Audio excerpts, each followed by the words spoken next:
Vamos a ir a nuestro segundo invitado, que es el Dino Minosi. Dino Minosi, presidente de la Federación Económica de San Juan, integra la Cámara de la Construcción Inmobiliaria, es secretario de Servicios de la Confederación Argentina de la Mediana Empresa CAME e integra una familia con tradición en florería en la provincia de San Juan. Dino, buen día, bienvenido. Hola, buen día, muchas gracias y un gusto estar acá. Yo quiero decir antes que me olvide, porque las cosas se me van, ya son los años, ¿viste? Me pasa. Sí. Yo a Dino lo conocí jugando al rugby. Yo escribía el tema del rugby del diario Cuyo, chaporreaba un poquito con la pelota, y algún día me lo encontré en Guasiul. Era un segunda línea impresionante, potente, un tipo que se le colgaban 3, 4 encima y él seguía corriendo con la pelota. Y de aquel entonces sé que es un tipo de empujar, de no quedarse, de no frenarse. Tomó la Federación Económica cuando era re chiquititita y hay que ver cómo ha crecido, ¿o no, Dino? Sí, la gestión nuestra llegó a la Federación Económica con 6 o 7 cámaras y en la última asamblea hicimos una contabilidad de 26 cámaras y 21 en condiciones de votar. ¿Qué te parece?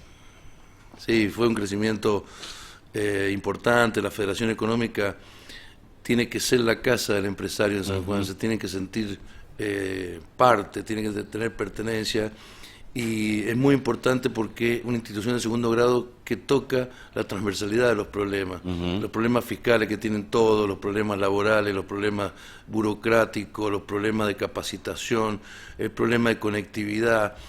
Hay tantas cosas para hacer a pesar de la situación para que el empresario tenga mejores condiciones, que realmente es una tarea que la tenemos que hacer entre todos, porque claro, si no, no se puede.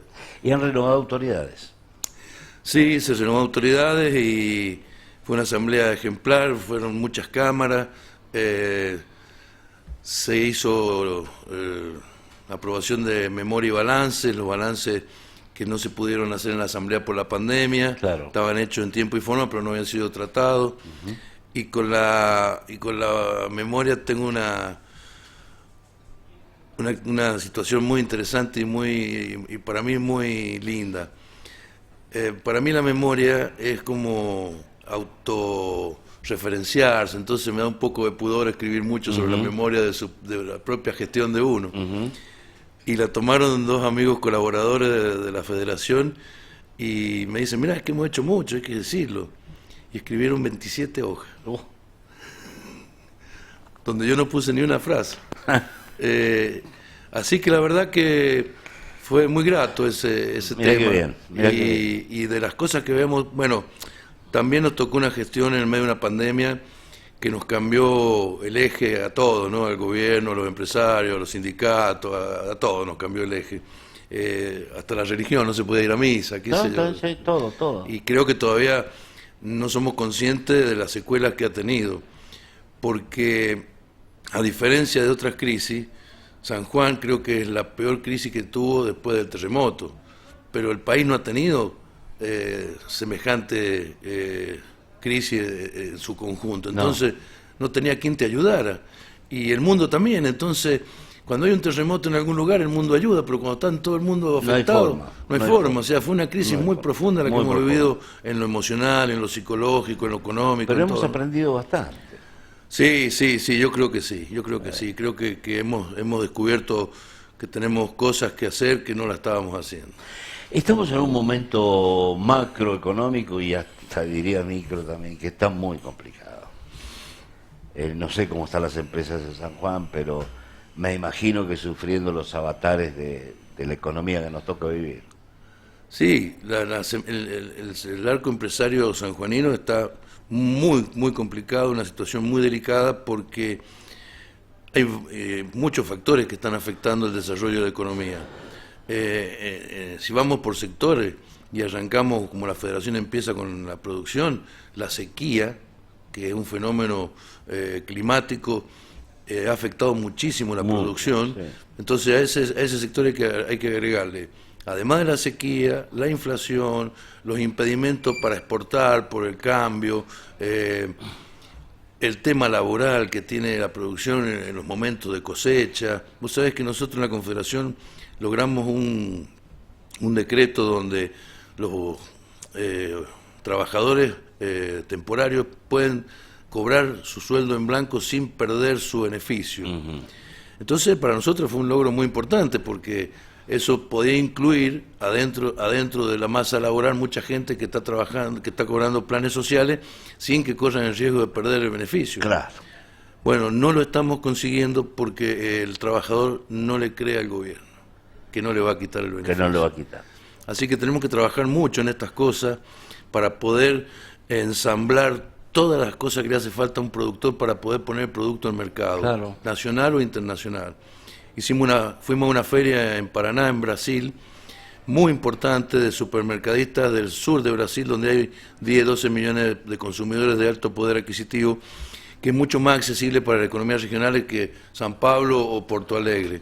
Y nos fue muy bien y ya están saliendo en unos días el primer contenedor con pasas, semillas, tomate secado, en un contexto no muy favorable, pero en un mercado donde nosotros podemos acceder.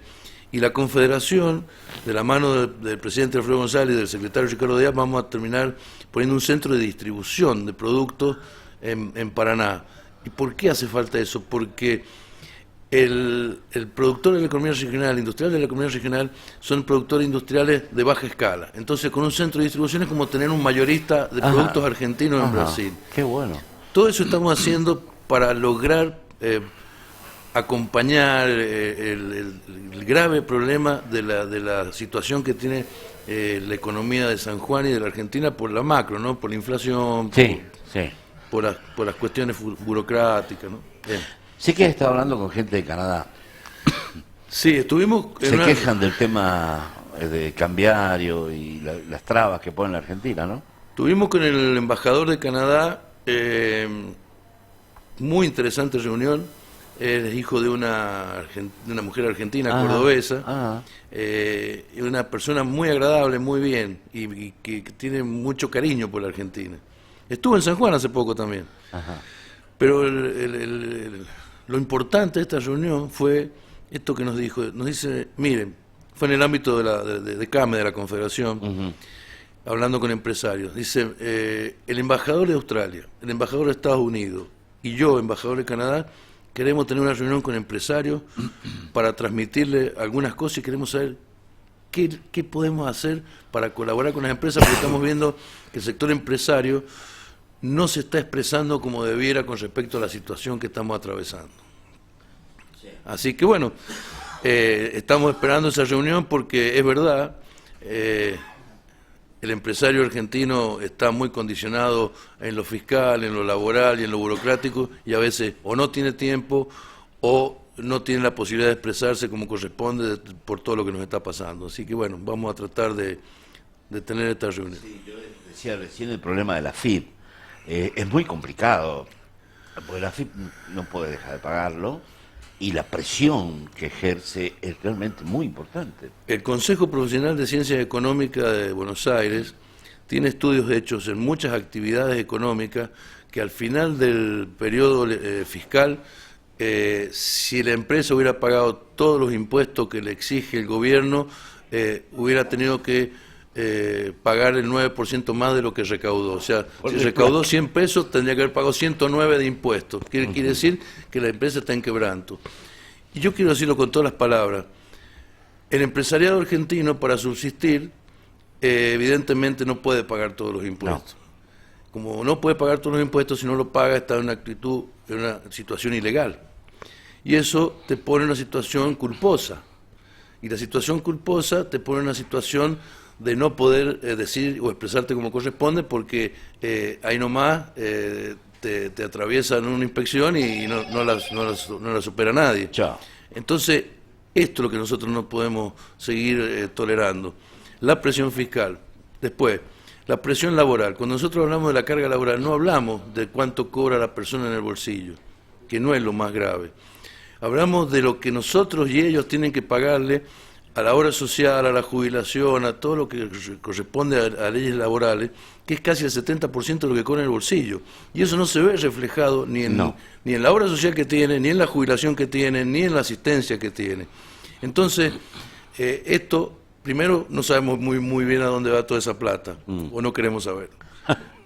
Y segundo, encarece mucho el precio de los productos, y pasa una cosa que es muy triste, sobre todo en las pymes argentinas que tienen relación con el personal mucho más estrecha.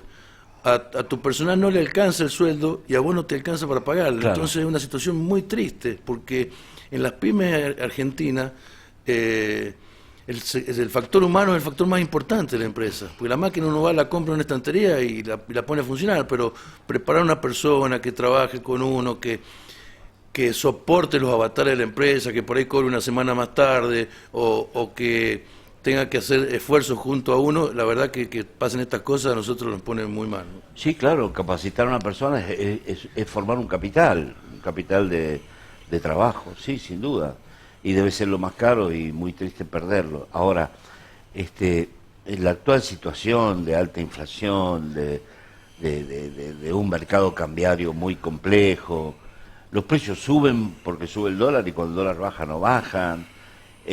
Me decía Claudio Leiva, mi compañero me decía el otro día, hay empresas que no consiguen que les vendan productos y otras que se los venden sin precio. Sí, así es está muy pasando. Complejo. Bueno, primero, la situación de alta inflación es muy complicada y muy perversa para todo el mundo, no solamente para el empresario, sí, para todo el mundo. Pero tiene una cosa que es nefasta. Primero, es un impuesto no legislado. Todos los impuestos que pagamos tienen que pasar por el Congreso Nacional. Sí. La inflación es el único impuesto que pagamos cuando estamos durmiendo y que no lo legisló nadie. Bien. Eso es perverso y muy complicado. Mirá qué buen dato, no lo había pensado así. Bueno, esa es una. Segundo, genera un ruido en la cadena que provoca dos cosas que son complicadísimas en la actividad económica, que es incertidumbre y el despertar de los especuladores, porque no vamos a negar que existen, pero cuando no hay ruido en la cadena, existe la competencia leal y los especuladores empiezan a desaparecer. Es como cuando uno ilumina una calle, ¿no es cierto? Cambia todo. Cambia todo. Bueno, la inflación es como la oscuridad de la economía. Entonces, primero, la incertidumbre del empresario correcto es, no sé si voy a poder comprar al precio que vendí. Y eso genera un por las dudas, que es la incertidumbre. Exacto. Entonces eso, lejos de calmar la inflación, es como echarle un balde de nafta al fuego.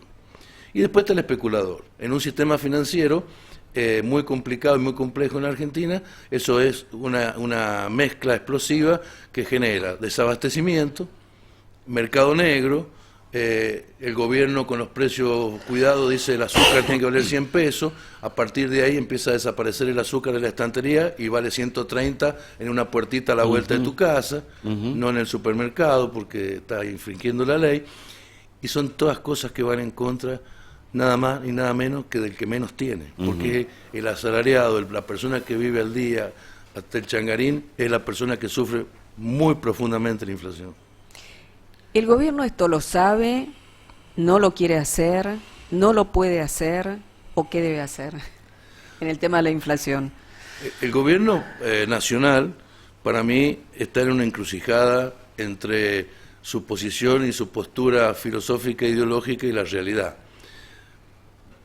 Y no saben cómo salir, porque además hay otro efecto que hace falta para empezar a salir de esto, que es un efecto de confianza. La gente tiene que tener confianza en las cosas que va a hacer su gobierno.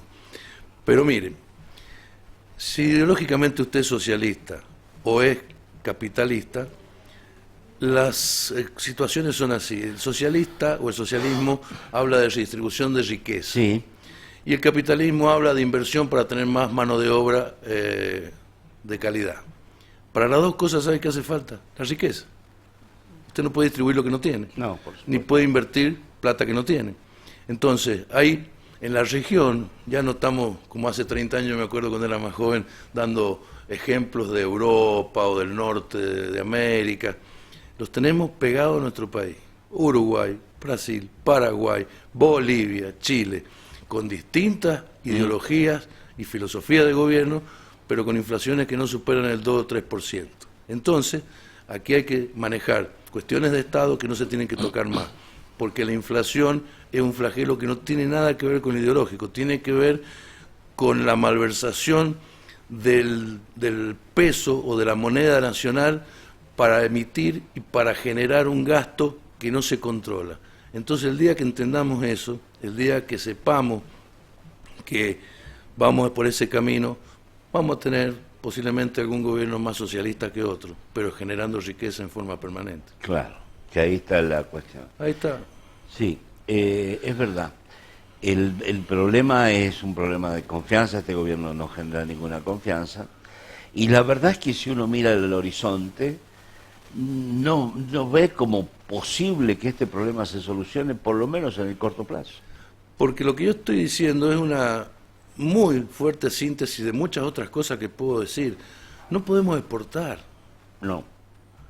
No podemos importar insumos para producir, no estoy hablando de importar cosas suntuosas, no podemos importar tinturas, no podemos importar insumos para la producción. Entonces, si la industria no puede manejar su nivel de producción porque no tiene los insumos necesarios para producir, y la producción significa dar mano de obra, si no podemos exportar para que entre en divisa, si la exportación de los que pueden exportar los deja con una mínima rentabilidad, hasta casi en condición de pérdida por el tipo de cambio oficial y por las retenciones. Exacto. Es como ponerle una bolsa de nylon a un muchacho y decirle anda a correr.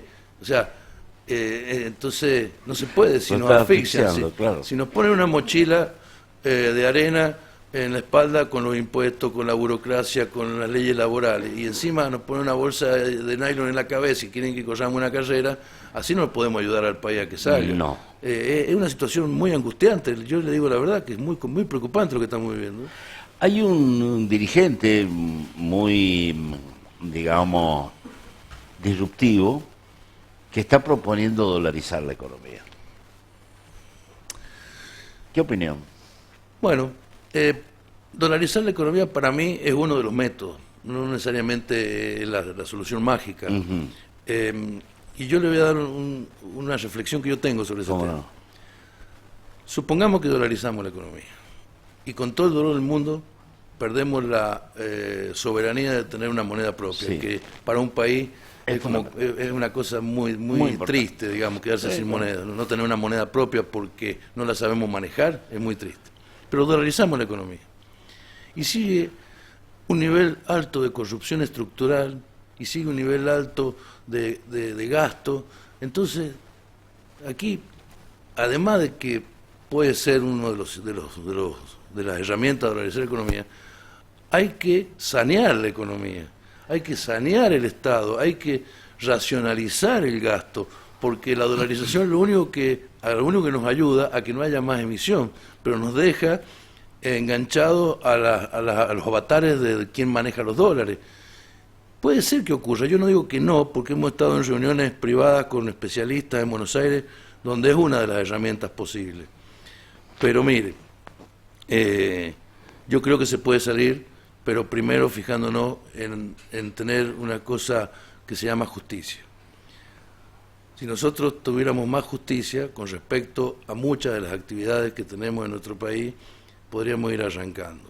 Si nosotros tuviéramos un gobierno que genera confianza, se empiezan a desactivar las corridas bancarias, las subas de precios descontroladas, y eso genera certidumbre, y la gente cuando tiene certidumbre tiene dos cosas: tiene paciencia y soporta la situación porque tiene una esperanza, pero además con la certidumbre usted se endeuda sin tener dinero, con la desconfianza usted guarda el dinero que tiene y no lo invierte. Claro. O sea, todas esas situaciones tal cual. pasan fundamentalmente cuando un gobierno genera confianza en la población. Tener crédito es fundamental. Claro. Con eso se crece. Tal cual.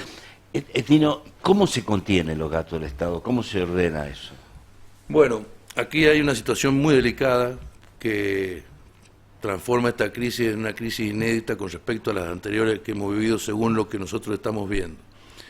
Primero, tenemos mucha gente, millones de personas, en un sistema de ayuda económica, Ujú. El gasto social, sí. el gasto social que es muy fuerte. Es alto. Sí. Es muy fuerte. El gasto previsional también. El gasto previsional es altísimo. Tenemos 8 millones y pico de jubilados que no los podemos tirar por la ventana. O sea, Bien. aquí hay que controlar el gasto público de la política, de las cosas que no hacen falta para sobrevivir, de la obra pública, hacer obra pública de infraestructura. Yo no digo que no se haga obra pública, pero hay que hacer mucha obra pública de infraestructura, darle las condiciones a la gente. Ujú.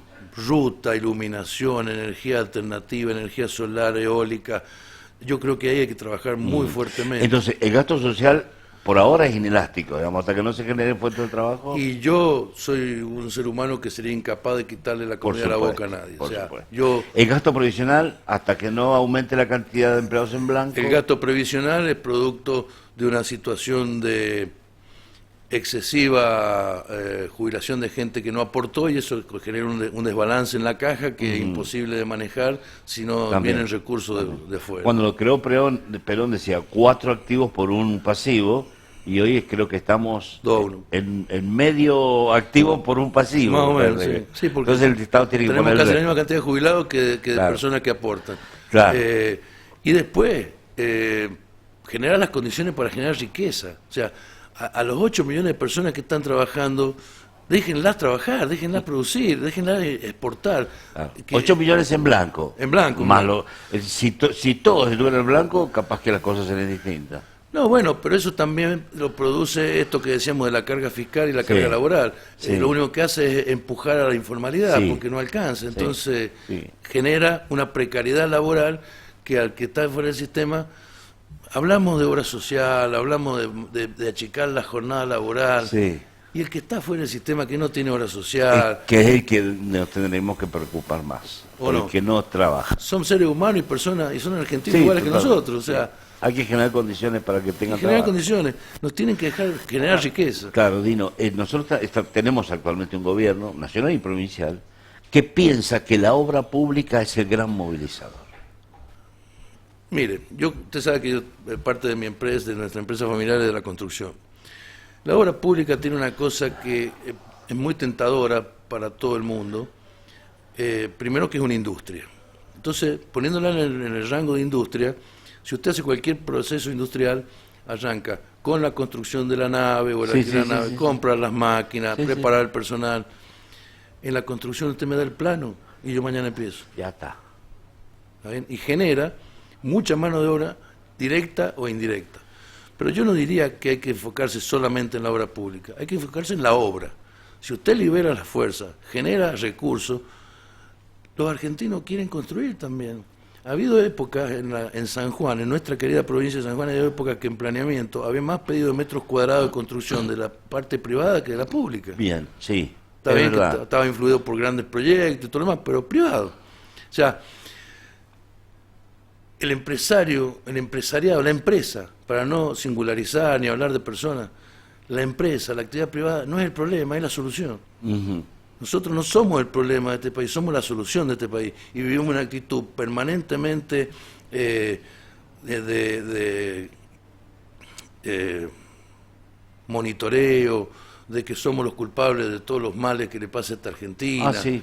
de que somos los especuladores. Sí. Bueno, Mire, hay especuladores también. por sí. supuesto, pero las pymes argentinas, que son más de 450.000, que dan el 70% de la mano de obra de este país, Claro. no son las formadoras de precios ni las Bien. que generan estos problemas. Bien. Y son las empresas que pueden sacar adelante el país sin duda. Dino, siempre es un gusto charlar con vos. Para mí es un placer y los agradecidos somos nosotros porque que los medios de comunicación como ustedes tengan la amabilidad de saber qué le pasa al sector empresario, para nosotros realmente es muy placentero porque nos cuesta mucho que nos escuchen, así que nosotros Bien. somos muy agradecidos. A nosotros nos ayuda mucho a entender la dinámica de la cosa y pienso que a los que nos escuchan y nos ven en la tele también. Bueno, espero que sí. Gracias. Gracias a vos. Vamos a la pausa, ahí venimos.